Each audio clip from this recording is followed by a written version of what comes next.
still have seats in the front. I need you to come on forward, find your seats.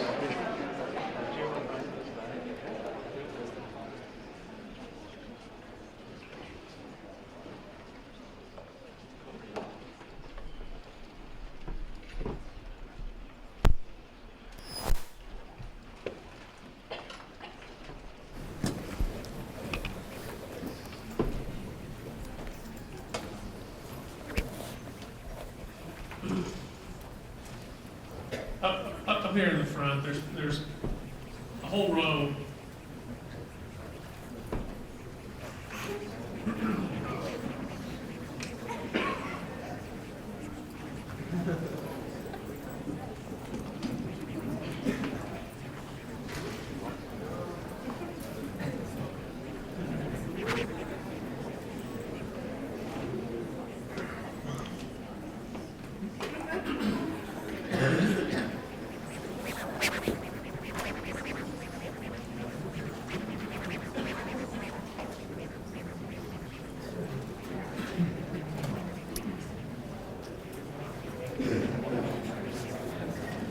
Okay. People are going to continue to stream in, but we are going to go ahead and get started. Good morning and welcome to the 2016-17 Ron Landstrom Executive in Residence Program here at the University of Nebraska, Kearney, hosted by the College of Business and Technology. This year's program is also partially supported by the Baldwin Free Enterprise Speaker Fund. My name is Tim Burkick, and I'm Dean of the College of Business and Technology. I just want to start with a couple of housekeeping items. First, please silence, or better yet, turn off your cell phones and really resist that urge to check them over the next hour or so. We talk a lot about professionalism here in the college, and that certainly is the professional thing to do. So I've done it, and I hope each of you will as well. Now, some of you will need to get signed up for being here. What we're going to do, the sign-up sheets are going to be passed over here on my right, your left as you're facing me, and they're going to go this way. Sign up, and they'll be picked up at the other end, and we'll take care of it that way.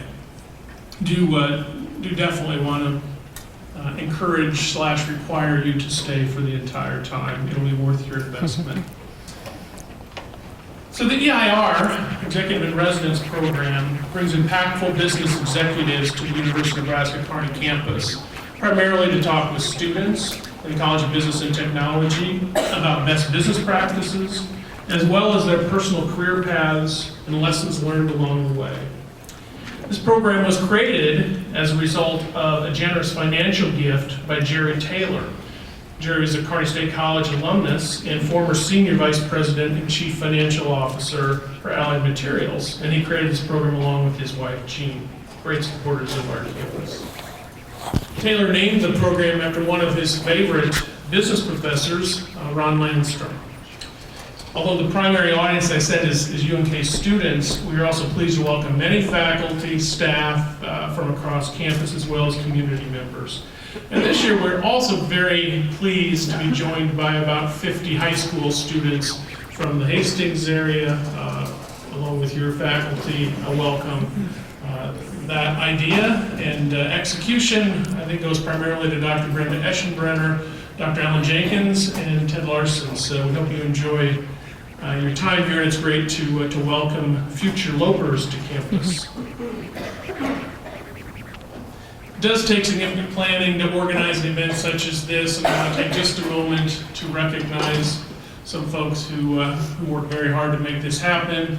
Marcia Yeagley is a senior lecturer at the College of Business and Technology and also supports communication efforts and events planning for the college. Marcia, thank you. And Stacy Darveau is administrative associate for the dean's in the dean's office. And between Marcia and Stacy, they make this happen. So thank you very much.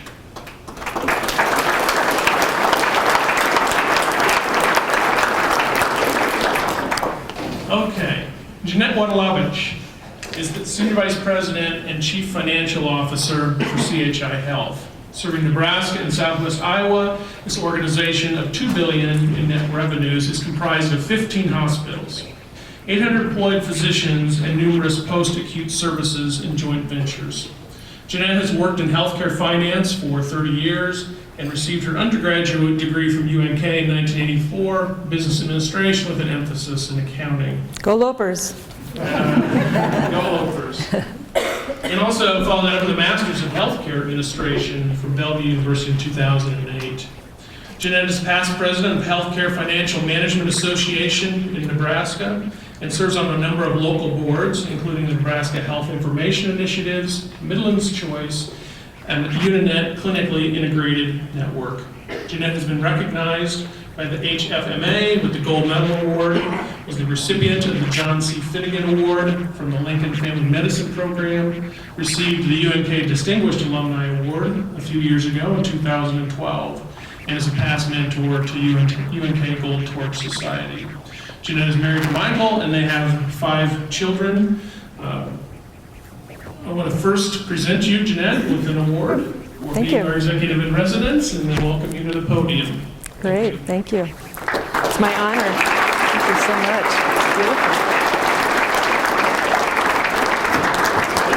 Well, thank you for such a wonderful introduction, and I'm very pleased to be here today.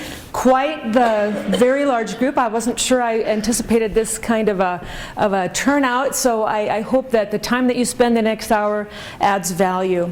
About a year ago, I think, is when I got the call from UNK asking me to consider being the Ron Landstrom Executive in Residence, and I thought, you know, what do I have to offer? What do I have to talk about?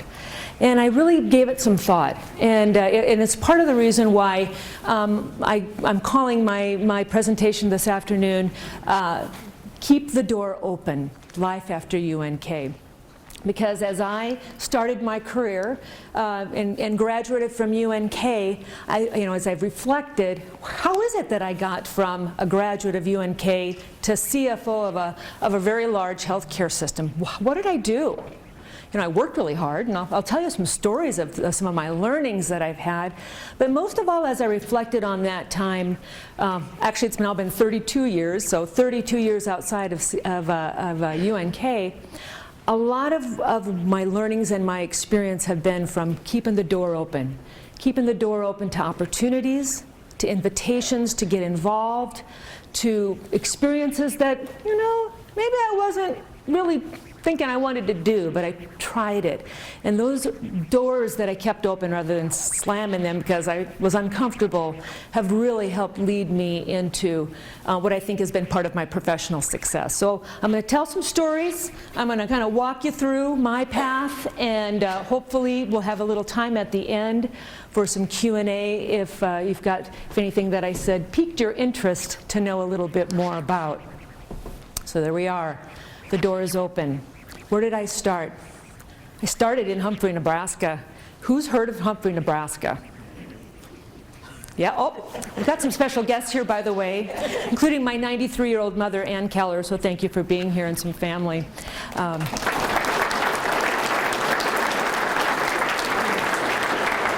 But I did start in Humphrey, Nebraska. At the time, population 800. I think last time I was in Humphrey, Nebraska, it said like 700 and something, so it's dwindling.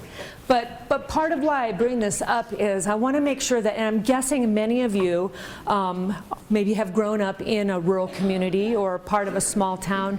That doesn't limit you. So please don't be limited from where you come from. Population 800, Humphrey, Nebraska, love the place. Go Huskers, go St. Francis, you know, place where I grew up.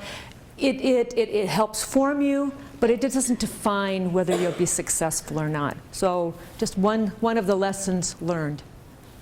The other lessons learned of keeping the door open comes to the UNK faculty. So I've got to give a little bit of a plug to those the faculty and professors here, because they had a huge impact on my life. And not always did I quite understand that. How many of you are in your junior or senior year of college at UNK? Yeah, there's a lot. How many of you are kind of feeling right now like, I just need to get out of here and make some money? Okay, that was me. And so my senior year, I was kind of getting a little bit anxious about I was comfortable in college. I was comfortable as a student, getting good grades, kind of figured out how to get the A's, feeling good about that, feeling poor, feeling like I wanted to make some money, and I was to the point where I just kind of thought, oh, like, I need to get out, make some money. I'm tired of being in school.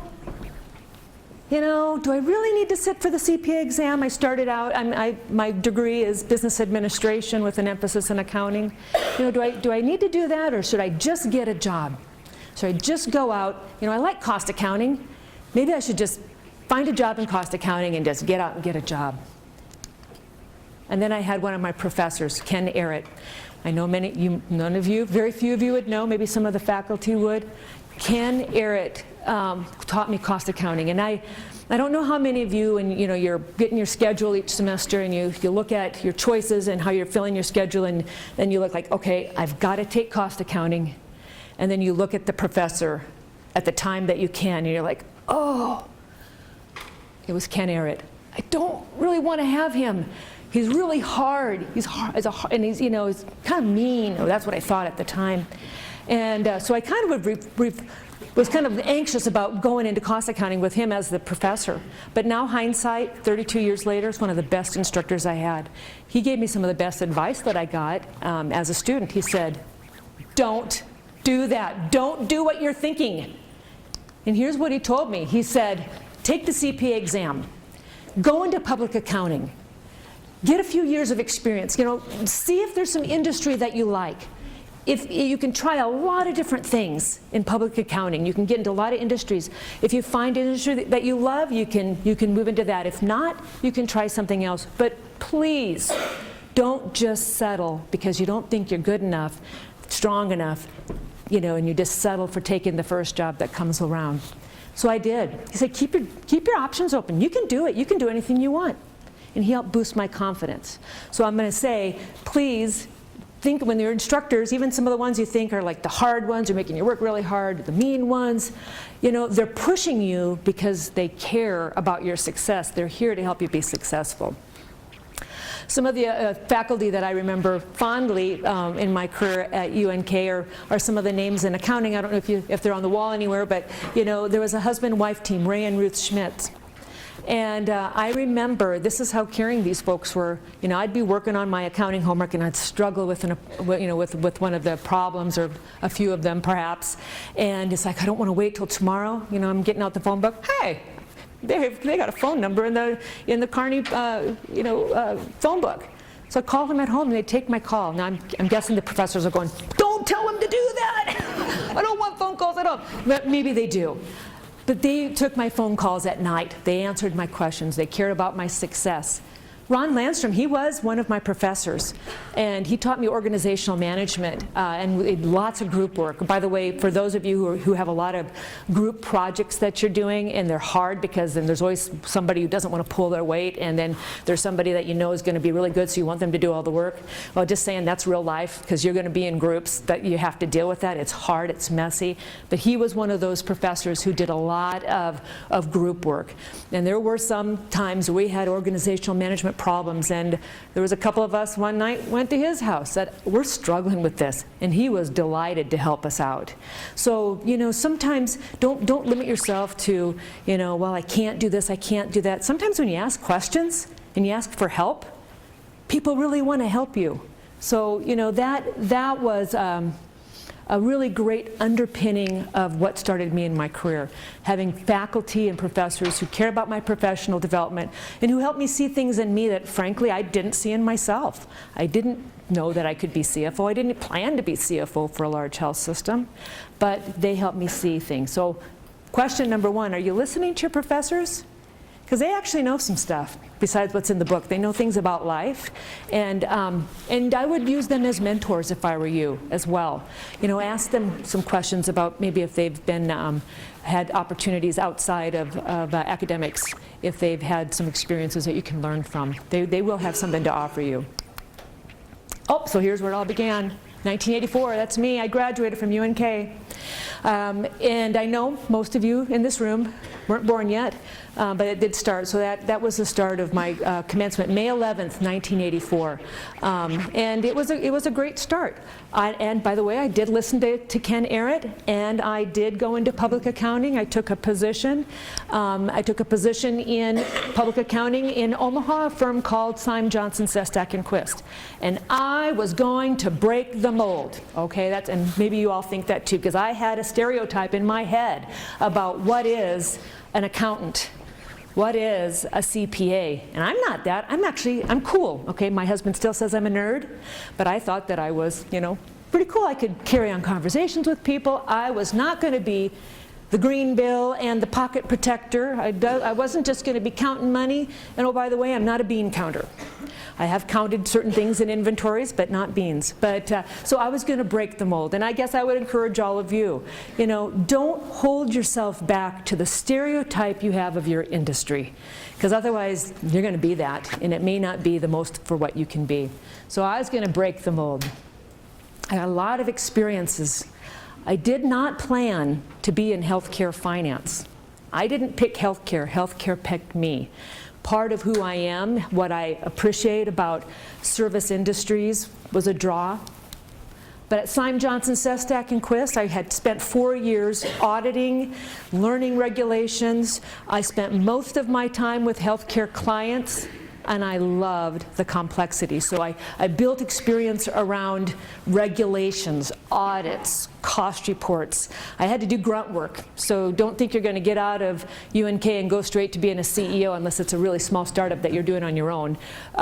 You got to do some grunt work, but I learned the basics.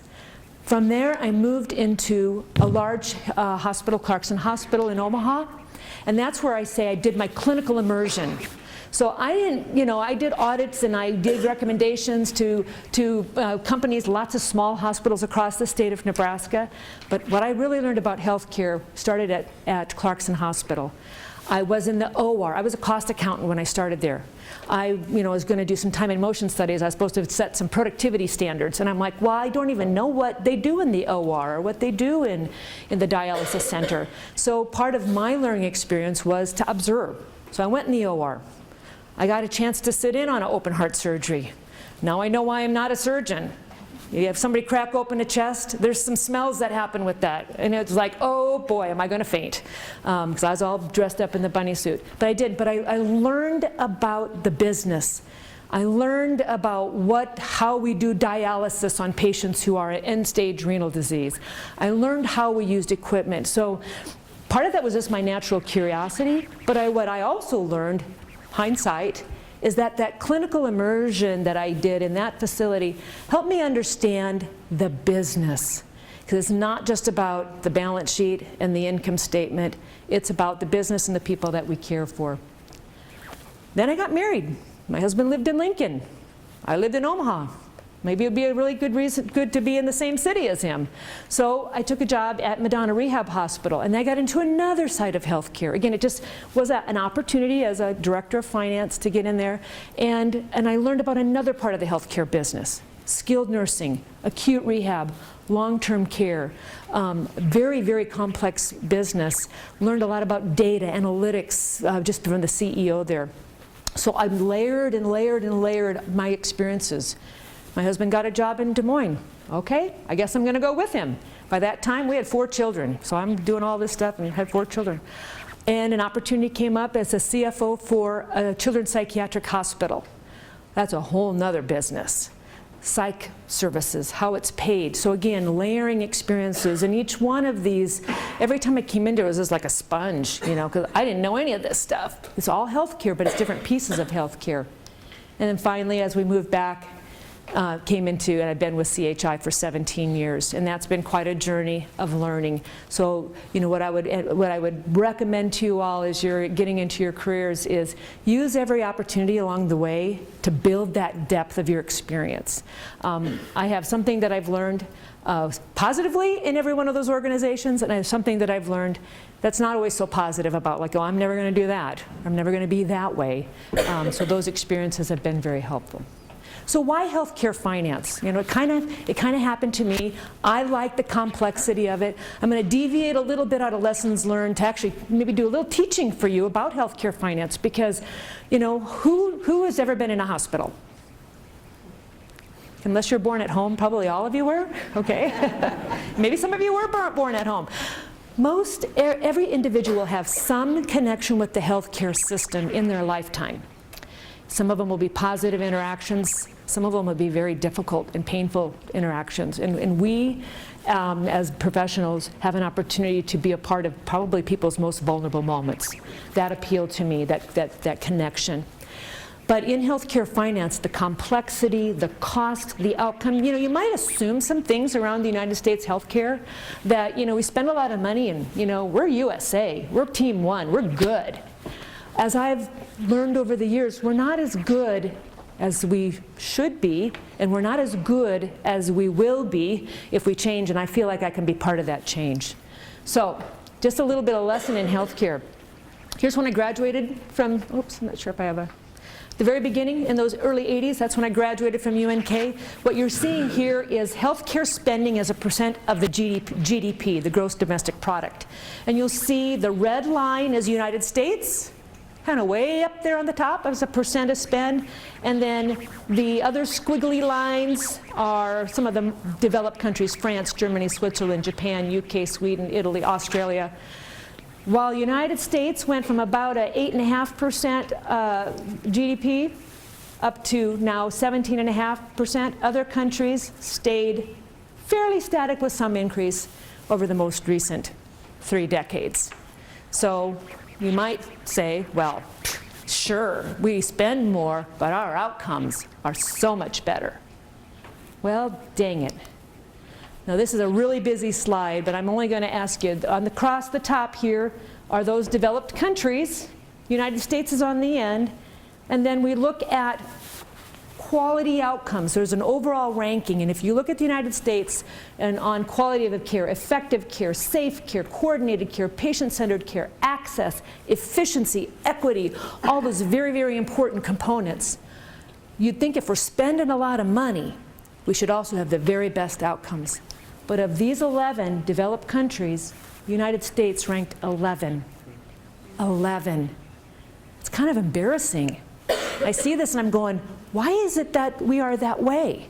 And I could spend like 3 hours talking about that, which I'm not, but I just want to pique your interest. What you think and what the facts are sometimes different things.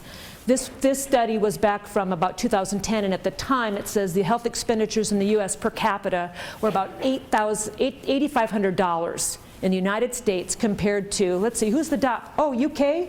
They're $3,400. UK is the top performing from a quality and outcome perspective, and compared to the cost that they spend, $3,400 per person, we're at $8,500, and you're seeing lots of high numbers there.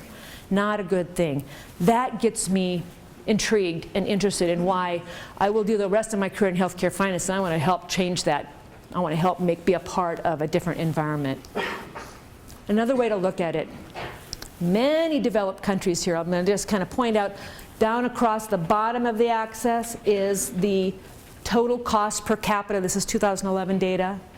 And on the upward scale here is age expectancy. So again, you know, we just showed on the last slide, overall don't do so great compared to the money spent. What this graph is measuring for each of these countries is how long are people living in countries compared to their spend for health care. So if I point out, you kind of see Japan has some of the highest life expectancy, it looks like in this slide, about 83 years, and they're spending about $3,800 per person per year.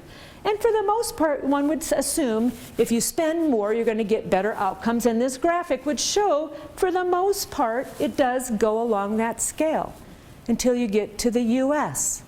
Look at this lone star over there. We spend a lot of money, and we're kind of on track with countries that spend about $2,000 a year. That's not what I want to be a part of. We rank 27 in the United States against other developed countries in our health-adjusted life expectancy. So we spend a lot of money. So what does that tell you? What that tells me is we maybe have some waste.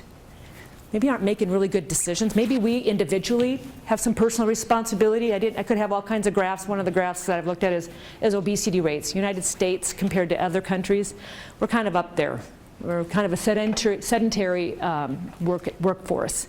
So there's a lot of things that we have to take personal responsibility for, but as me, a healthcare executive, some of the responsibility I have to take is, how do I help bring the cost of healthcare down? How do I help be a part of an industry that's going to help improve outcomes, keep people well, keep people out of the hospital? Guess what? The industry today, they don't pay for that. They only pay me when I take care of really sick people, and the sicker they are, the more money they pay. And the more times they come back, the more money comes in the door. That is not the best health care, but that's the health care model that we have. So I'm part of our CHI Health and division. You may see we advertise, we talk a lot about value-based care. How do we change that cost curve, get the cost down, the outcomes better, and that's a big part of what I do. I don't do accounting anymore.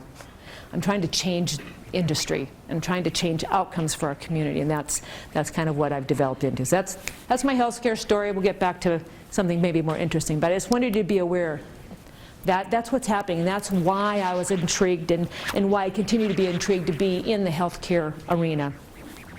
So what is a CFO? You know, Chief Financial Officer. And again, you know, I was going to break the mold, so I wasn't going to just be the bean counter. And actually, if I would have tried to stay in that stereotype and be that traditional accountant, I wouldn't be a CFO. Because CFOs today are in the numbers, but in a different way. CFOs today, let me back up a step. So I was going to break the mold.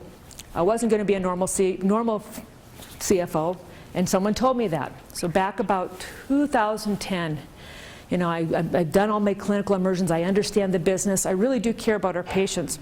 I'm in a meeting, and one of my staff, she says to me, "Jeanette, you're not a normal CFO." I'm like, oh, Lord. I'm kind of abnormal, okay. What does that mean? Where is this going? And she said, "You care about more than the numbers." I do.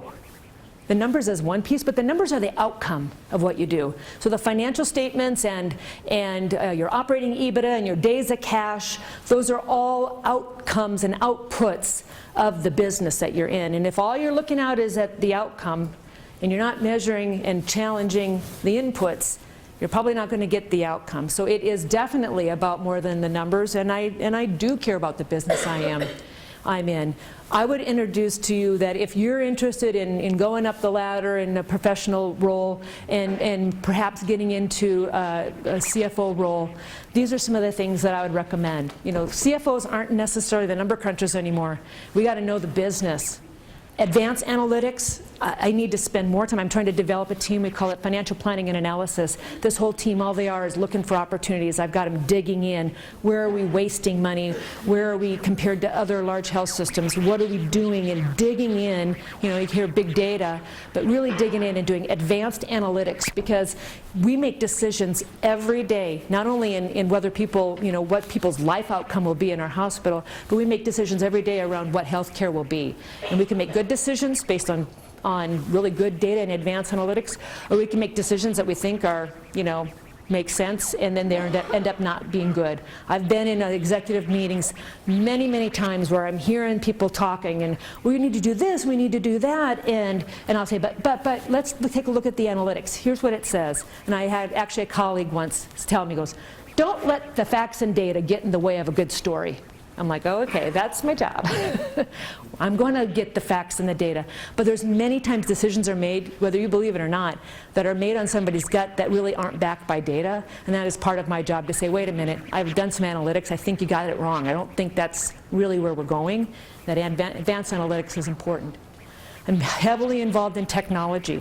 Healthcare today, electronic medical records, meaningful use, HIPAA from a privacy perspective and how data flows through the system. I'm heavily involved in technology. Strategy. You know, I've been in a couple of sessions already this morning with students, and you know, so sorry for those who this is the third time you're hearing a little bit of this, but hopefully it's not going to bore you. But I spend most of my day in meetings talking about strategy some strategic direction, whether it's in certain things that we're going to do from an operational efficiency perspective, or if it's building new services or getting into micro hospitals or freestanding ERs. And I spend a lot of time, and so I have to understand the business and the needs of the community, and it's a lot of learning all the time. My role is sometimes to be the devil's advocate and to be, I'm not a no person. You won't get that from me in the boardroom. I want to hear, understand, help me understand, how does this help our patients? How is this going to help our health system? But in the end, I have to help guide good business investments. We're spending $170 million in the last couple of years in expanding one of our hospitals in Omaha, Bergen Mercy. We're going to be we're going to be closing down our Creighton University Medical Center campus, bringing all our academic medicine into one entity. And I mean, it's a lot of cultural change, a lot of financial change. We're spending $170 million. We got some detailed analytics we did on that. But I've got to help not only lead and guide those business decisions, but also make sure that we're managing the risk profile. Because things happen up and down, and I'll take on risk. I don't have a problem with that, informed risk, but you got to keep your eye on that, as when things are going too far south, you got to course correct. Nobody's smart enough to know the answer for everything, and you got to kind of try things and course correct along the way. Business drivers, and sometimes people say like, well, describe, if you're not caring about the numbers all the time. By the way, I do care about our overall financial outcomes. I do analyze financial statements as well, but that's not my number one thing that I do. People would say like, well, how do you describe your job? And I'm like, I would say I'm a COO, or Chief Operating Officer, with a financial twist. I'm in the business, but I bring the financial component, the analytics, and I think that's an important part for those of you who are either getting ready to graduate college or graduate high school, who you're thinking about, okay, what's my stereotype and where am I going to go with my business degree? So for women out there, the stats are kind of stacked against us.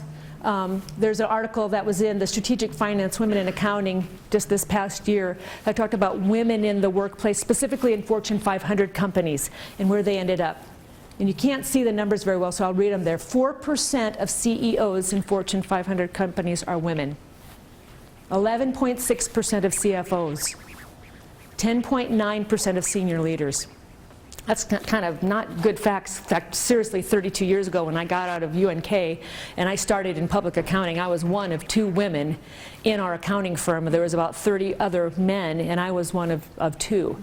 That was 32 years ago. The fact that the stats, at least even in the Fortune 500, are still kind of stacked against women, I think is unfortunate. We bring a lot to the table. No offense, men in the room, but there is something about women's ability to interact, relationship building. It's an important part of having a balanced portfolio. So what I would say there is, you got to have confidence. Just because the odds are stacked against you doesn't mean that you can't be in that kind of a role if you choose. It's what you choose. I don't necessarily want to work for a Fortune 500 company, but I'm with one of the second largest Catholic healthcare systems in the country, and I'm doing, my role in that. So have confidence. I said confidence, not cocky. There's nothing worse that I've dealt with in my work, in my job. I mean, the one thing I know for sure in my confidence level is I don't know everything. There's a lot I don't know, and I'm constantly going to try to learn because that's important. I've dealt with people who I have an example of a person who came in and shared with me. So in healthcare, revenue cycle is a huge component of our work. It's the ability to get that patient in the door, get the billing out, the collection from the insurance company, the collection from the patient, and closing that cycle. It's very, very complex. Just full of errors. The government's constantly auditing and saying there's fraud because the billing is really, really hard. But I had an individual in the field who said, our revenue cycle is so perfect, we don't even have a revenue cycle team that meets to talk about issues because we don't have any issues. And I'm like, really? Mm-hmm. Yeah. That kind of an attitude is not going to get you very far. I probably wouldn't ever hire that person. Because you got to have a little bit of humbleness. There's a real balance between confidence, like I can do this, and humility. I can do this, but I got to learn. I got to work hard. I got to do things.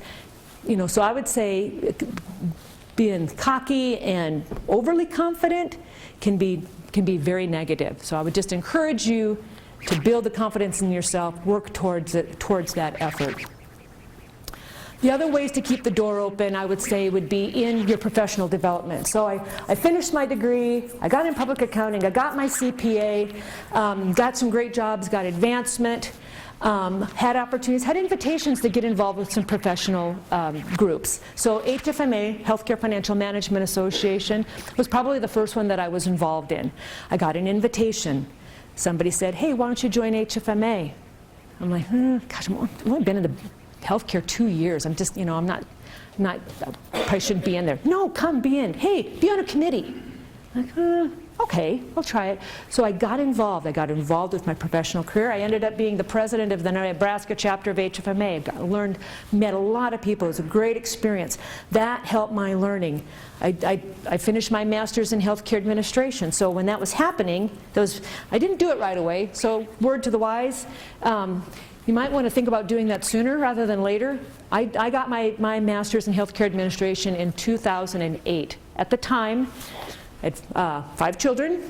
My boss was asked to go to do some work in New Jersey, so I was actually CFO, interim CEO. I lost my right-hand finance person, and and I'm sitting there, and then I'm going full-time school. And I tell you what, talk about a balance. I was sitting at the table with my kids' homework every night. They went to bed, I'd be up until 2 o'clock working on my homework, but I got it done. And at the time when I started it, it's like, okay, I just need the paper. I need a piece of paper. I need my master's, because maybe I'll do the CEO route. I'm trying it through this interim work. But doggone it if I didn't learn a bunch from that. I learned a lot, even that many years into my career, about organizational management, new ways to think about leadership, and it was a really great experience. So don't say that I don't have time. I don't have time for HFMA. I don't have time for the AICPA. I don't have time for my master's. Well, guess what? We all have the same amount of time. You open the door and use it, or you slam the door. I would encourage you to open the door. Now, my husband might say every once in a while, maybe you should close the door every once in a while, because I'd like to say yes to opportunities. I always learn something. Sometimes when you get a little bit overcommitted, it can be a challenge for your family. You got to try to find balance. But what I'd say is, at least think a little bit before you close the door to an opportunity. If someone's inviting you to be involved in something, they see something in you, something you might not see in yourself.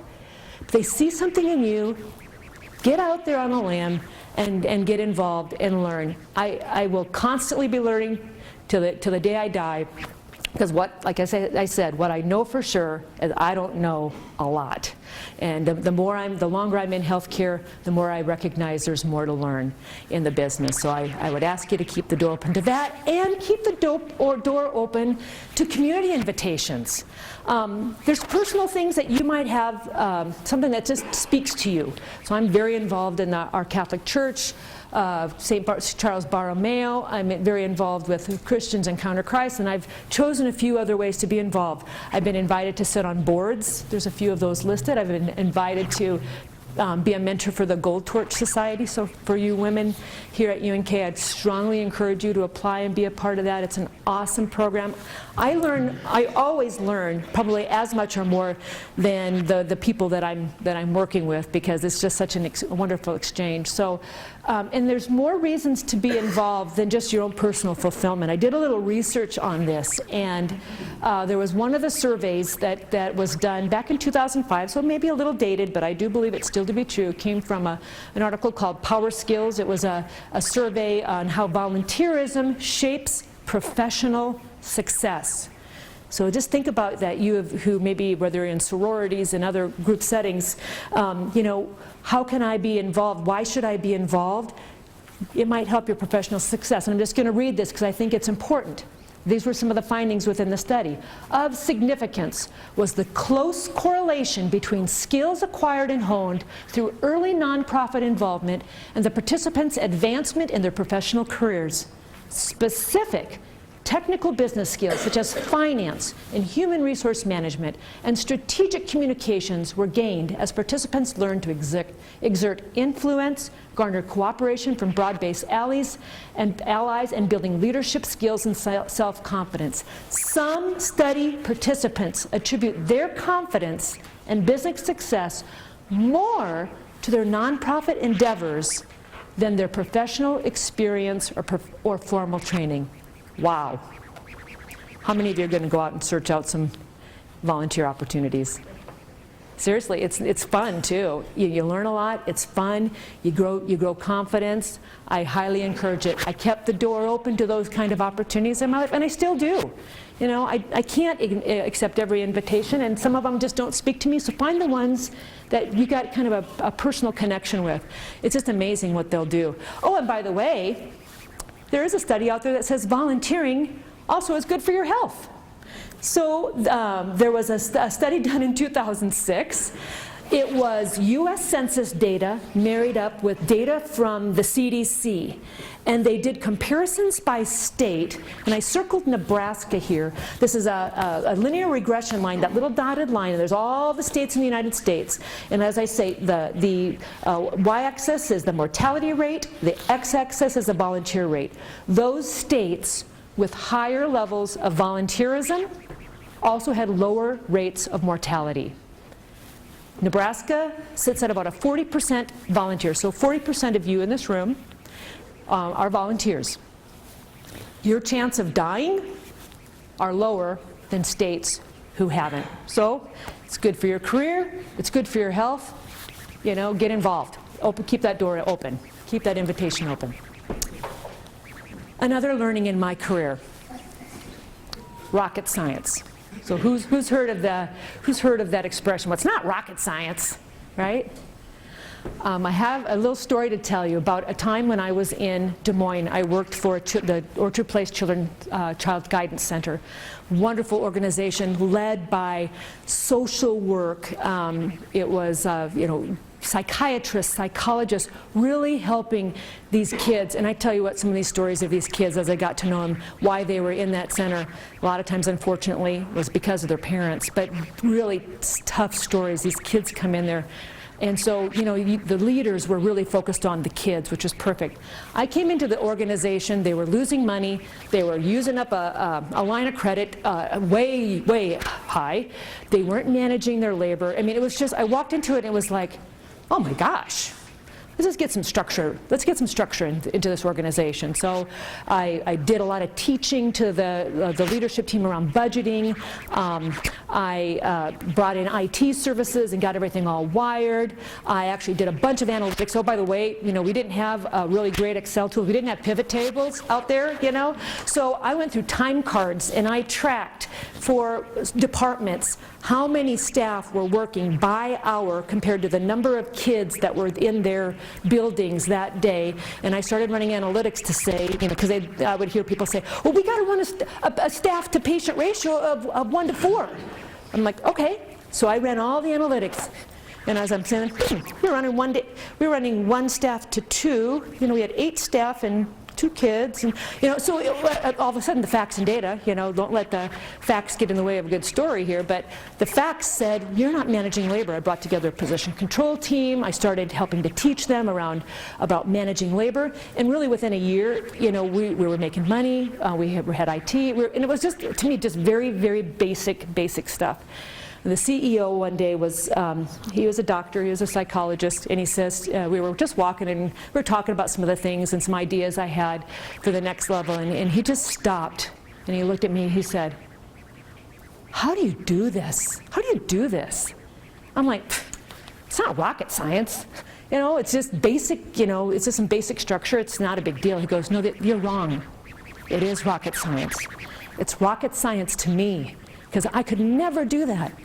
So the reason I'm telling you the story is some of what you're learning today is rocket science. It's going to be rocket science to those who don't have the inclination or the maybe just the way they think isn't in the business way. They're there to serve, but they weren't there to run the business. So of all the jobs that I've had, I think this was probably the one that was the most fulfilling, because I made a big difference for an organization just doing what I thought was basic blocking and tackling.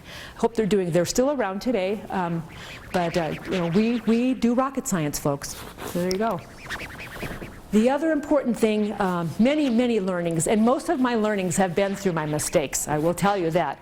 But mindset is everything. I had some things happening in my life that, you know, maybe could have been considered obstacles or roadblocks. You know, I had a friend once who's like, man, you know, you had some things that happened to you that every time something bad happens to you, you're going to jump up and something better happens to you. How is that? And I said, well, it's what I choose. It's what I choose. And she's like, well, I guess I'm not choosing very well, you know, because she had some rough things too. And I said, you know, mindset is everything. In this little word gram, you can see attitude, optimism, thinking, possibilities. Tough stuff's going to happen in your life. Rough stuff, like really hard things, right? But how you come out of that is completely up to you. I didn't think I was a control freak in my career until it was about 2008, and our corporate group chose to take all of the ERP systems, all of our finance, accounting, all of our supply chain, and go to a national model where all our accounts payable and payroll were going to be done nationally. And they did, and every time you have a transition like that, you know, it can be kind of messy. So it ended up being messy, and there was a lot of mistakes, and it just, I couldn't stand it. You know, it was like, I don't have control over it, I can't fix it. I learned how to influence, and I had to watch myself, because people are like, you know, we're not in control anymore, and we can't do a good job because we don't control everything. And I said, I learned, I had to kind of check myself at the door first. I said, wait a minute, we're in complete control. We're in complete control on how we choose to respond to the situation. We have an obligation to let the company know it's not working well. We have to influence. We have to share. We're in complete control of how we behave. Don't say you're not in control. So the reason for this is, don't get caught up in the pity party for yourself when things don't go well. You're in as much control as you choose to be in, and to overcome some of that adversity. Dream big, set goals. I'm a list person because I got a lot of things to do, and I think of something and I got to forget about it because I got 10 other things to do. So I have lists, and over the years I've kept track of goals. I've dreamed, and I would say that's an important part of your business success. You know, think big, dream, take action. You know, what are you going to do this year to get you closer to your career aspiration? What are you going to do this week that's going to help develop you? You know, is it something that you're going to read? What is it? Take action on those. And I would be remiss to say, it's hard work. You will not go into your career, you're not going to be successful getting by. And I have pushed some rocks up the mountain, and it is hard work, and there are days where it's like, I hated today. You know, at a time in Lincoln, my boss, we were going through some kind of difficult transitions, and after a particularly difficult day, he came into my office like, how are you doing? How are you? You okay? How are you? You know, check. He didn't want me to leave. And I'm like, today was horrible. Tell you, I hated today, but I still love my job. So if you can do that, work hard, have crappy days, and be able to say, I still love my job, you're in the right field. If you can't, you might want to think about moving on, because you will have hard days. You better love what you do, because, you know, you spend a lot of your life, you know, in the work environment. You better love what you do. And then finally, relationships and communication. It's amazing how part of I just have some natural curiosity, so I like to connect with people. I want to learn, but I don't think I realized the importance of the relationships, the listening, the learning from others, until after the fact. And a little story I'll tell you. I was working in a rehab hospital, Madonna Rehab Hospital, and we were going to set up a dialysis center. I'd had some experience in dialysis at Clarkson Hospital, so I knew some of the regs, knew some of the intricacies, understood the process. I had observed it.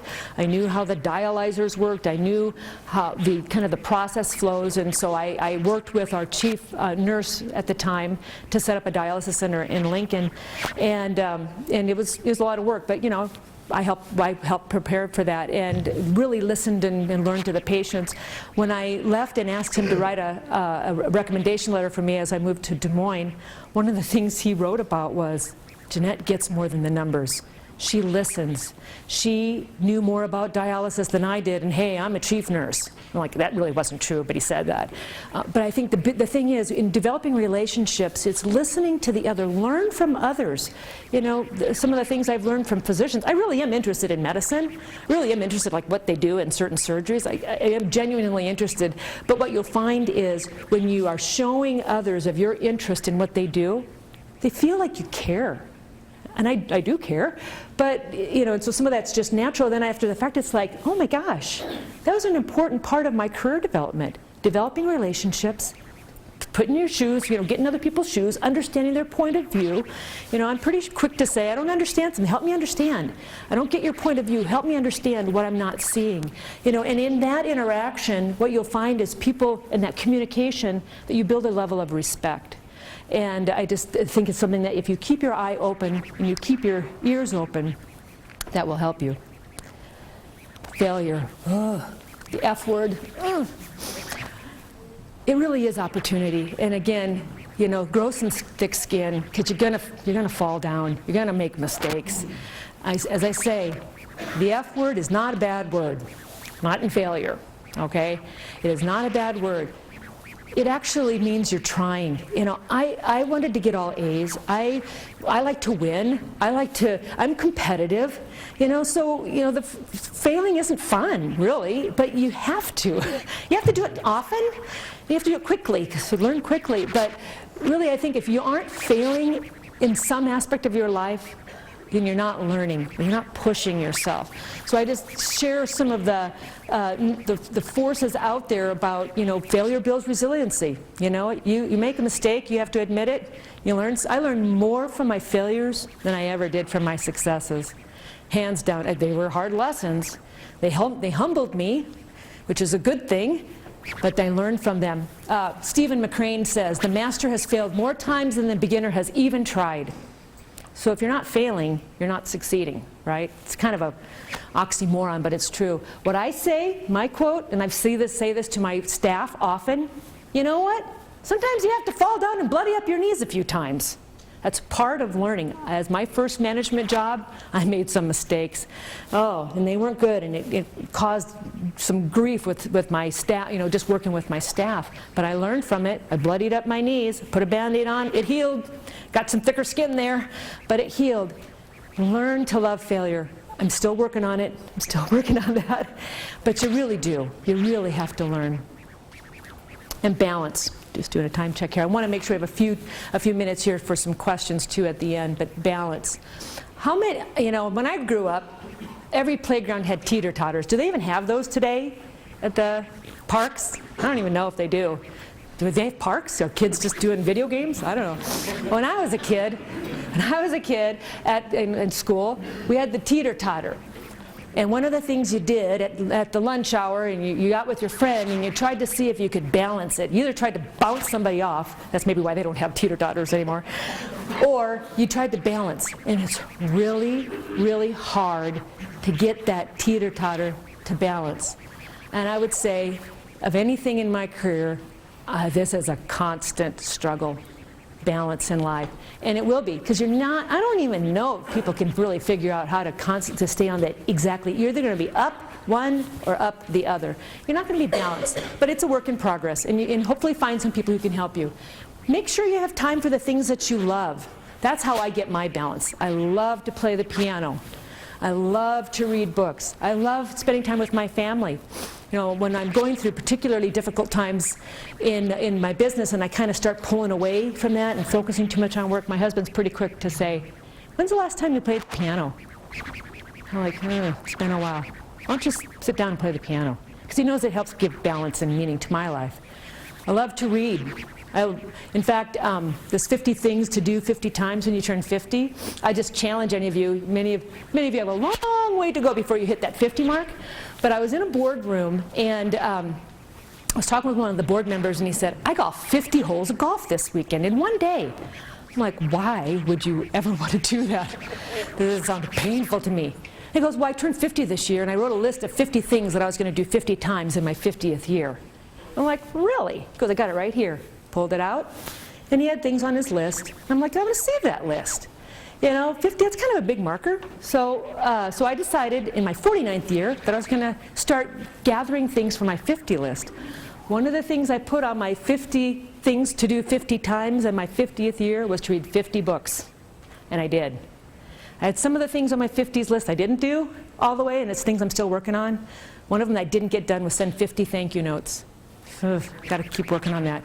I also had a project I needed to work on. We went to Scotland, and my husband wanted me to do a scrapbook for him. It's not my deal. So I had to do 50 hours of scrapbooking or 50 pages of scrapbooking. I didn't get that done. So, you know, there's my failure. Still working on those. But make time in my family. You know, right here is my oldest daughter, Ashley, turned 28 this year. She got married about a month ago. I've got, you know, 4 beautiful daughters and a son, and now a son-in-law and a wonderful husband.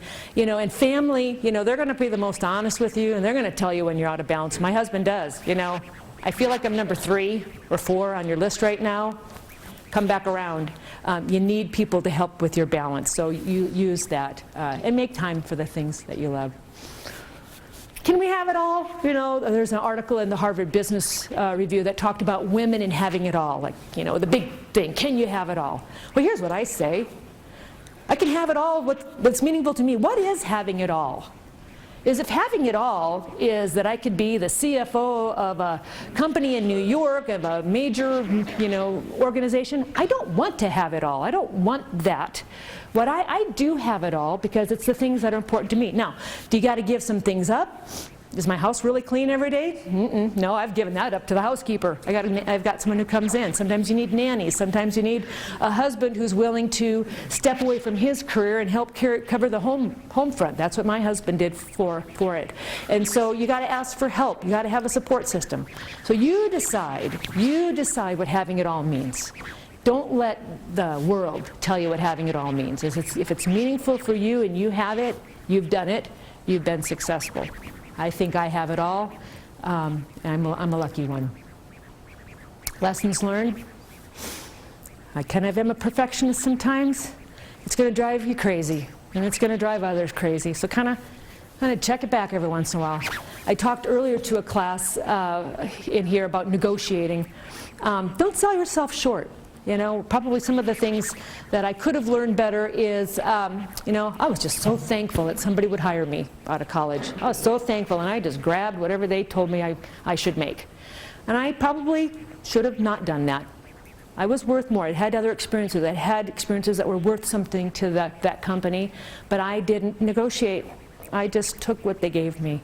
So I would encourage you to know what the salary is you should be paid, to do some research. Don't ask for some crazy salary. But you know, if you have skills that company needs, then ask for the compensation that you deserve. It can be intimidating, but guess what? The only thing they can say is either yes or no. If you don't ask, the answer is automatically no.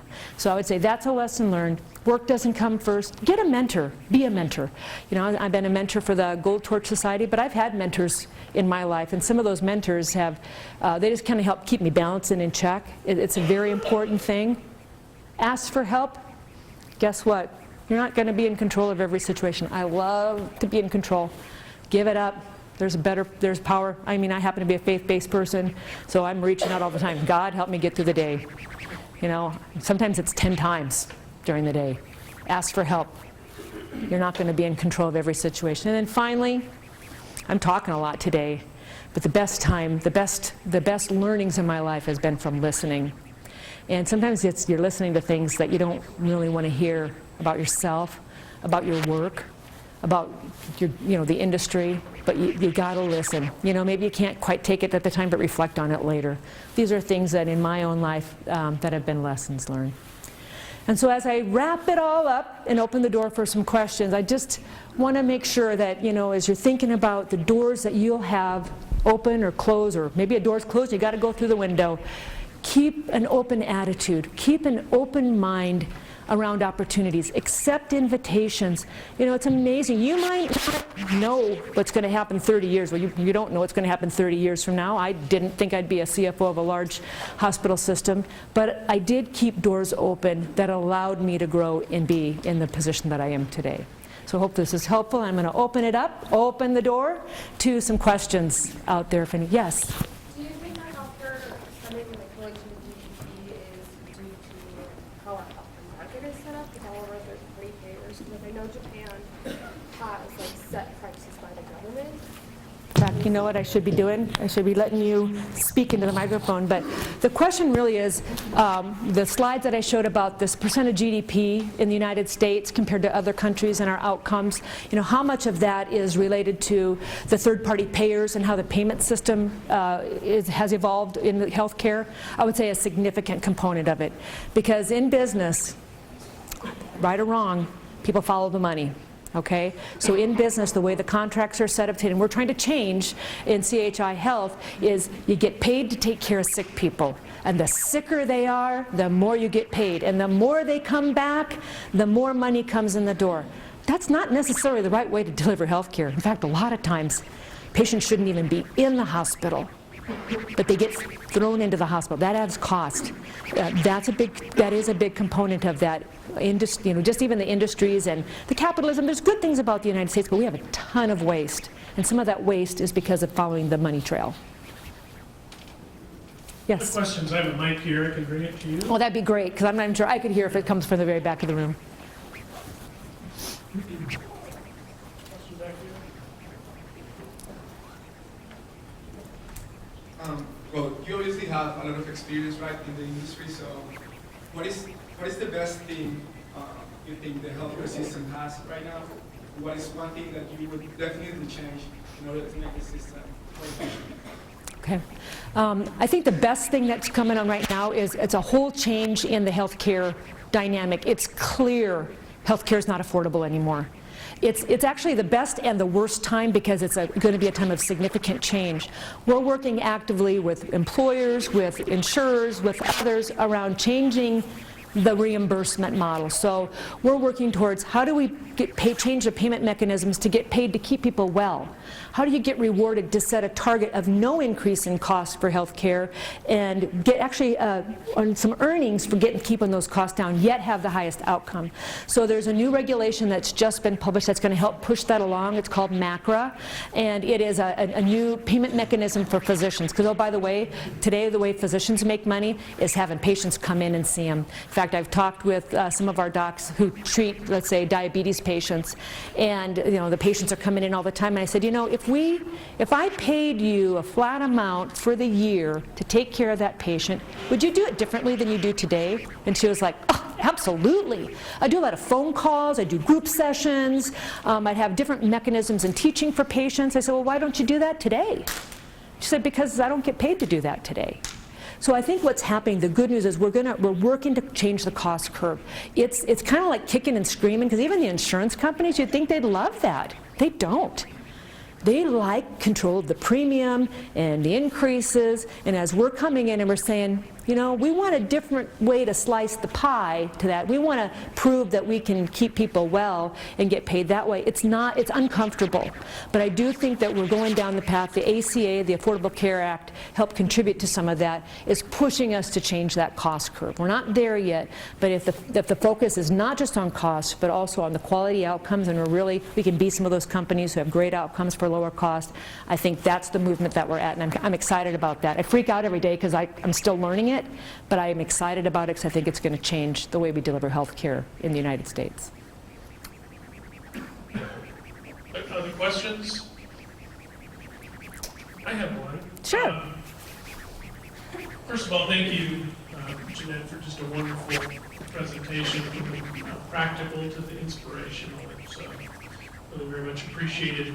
You mentioned a couple of times the importance of data-driven decision-making. You used the term big analytics, big data, also something shaping business curriculum now and into the future, really university curriculum. It's something that's of interest to the president of the university and forming collaborative teams to develop more expertise in outcomes related to big data. Can you elaborate a little bit more on what that means from your perspective, and maybe Sure. how universities, business programs could integrate this into our curriculum? Sure. I would say it's several-fold. First of all, as simple as it seems like you should be able to have big data and all this data that comes in that you can analyze, the first is it gets around to consistency of data, apples-to-apples comparisons. It can be very messy. But outside of that, it's critical, because the more you can have data or you can have information. And so I think there is an art and a science to turning data into information, truly analytics that are going to shape decision making. And there is an art, there's systems out there, there's tools out there, data mining, that can help with that. But I would think some of the curriculum of actually being able to take that data and turning it into observations, around for us, it might be different ways that we deliver care or different outcomes. It's kind of a research-based model. I think growing that dynamic, I would love, love, love to have more people coming into our organization who can make the interconnections between the data and what we need to do with it. That is not a simple thing to have. And some people have it innately. Those people that can say, this is what I'm looking for. I have this gut check that whatever, X is going on. Can you run data and do some correlations and tell me whether my hypothesis is correct based on the data? And people either have that skill to, because I don't know every element that's in our system, but they can draw those conclusions. It's needed. There's way too many, there's so much data. There's not a lot of information. I think that would be an awesome field to develop. Thank you. I bet we have time for one more question. Someone has a compelling question. There's right here and one up front. Maybe we have time for two. With the Kearney Regional expanding and in the VA, what kind of competition does that bring to you, and what problems arise from that? Yeah. Whew, that's a loaded question. First of all, competition's good, so I think competition can make us better. Competition in healthcare, if it's not necessary, can add cost, so we can increase cost. One of the biggest challenges we have in the Kearney market right now with some of this new competition coming in is a competition for resources.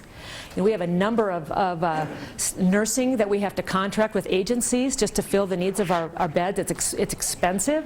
It's increasing the overall salaries. It's making us have to look at new models of care.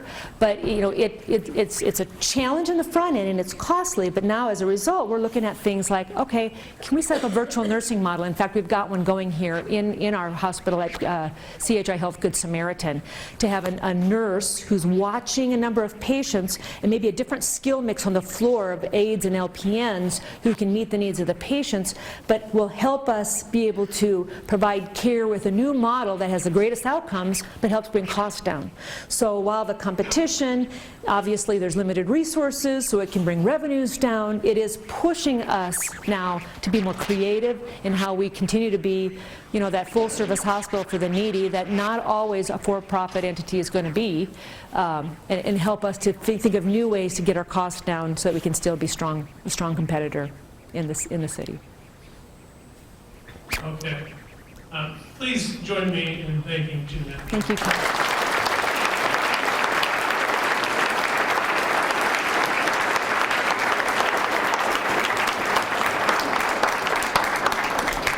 And students, thanks for being a great audience today. Yeah. Nicely done. Thank you. That's good. Thank you so much.